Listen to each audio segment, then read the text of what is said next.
Gusto kong tanungin itong AI kung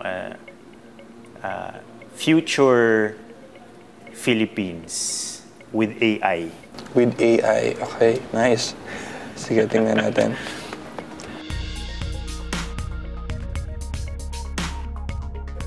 Sabi ng AI, ayaw niya masyado ng mga tao sa future. Yeah, puro buildings and trees na lang. Buildings, mga nature, mga ilaw, pero walang tao. I'm concerned. Ito yata yun. Ang AI tools na ginagamit natin ngayon, walang-wala pa raw sa magiging kakayahan nito in the future. Isang araw, baka maabot daw natin yung tinatawag na General AI.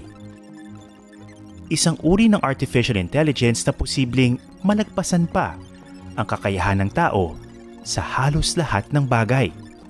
Anong feeling mo doon? Well, I mean, hopefully maabutan ko pa siya. So excited ka? Very excited, yeah. Oo. May mga natatakot eh. Kasi ang daming movies na parang ang pinaka-antagonist is the computers, di ba?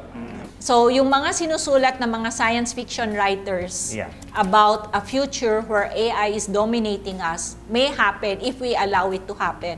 Because AI is actually smarter than a lot of the population already. Because it has all the data. It has all our data. It is scary, but I hope yung oven toaster ko sa bahay, wag akong patayin. At least not right now, so bago ko siya itapon. Pero sige, lumayo muna tayo sa science fiction. Sabi ng mga eksperto, kailangan na nating asahan ng mga pagsubok na hatid ng AI ngayon. I think it's right now the more important question is, ginagamit ba natin siya ng maayos? There needs to be regulations, there needs to be guidelines for users. Dapat alam nila kung ano yung ginagamit nila at ano yung posibleng mga risks sa paggamit nila nitong mga bagay na to. But do you think that as AI becomes better, kailangan ba mag-catch up din yung ating regulations tsaka yung ating mga batas also to protect humans who also create?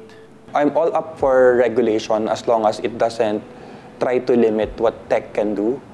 It's more about respecting talaga the rights of humans, basically.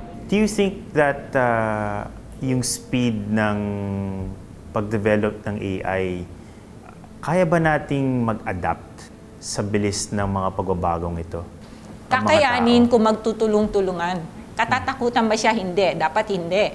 Paano siya gamitin ng tama? Kasi hindi mo mapapalitan yung AI, hindi mo ma-stop eh, nandyan na eh.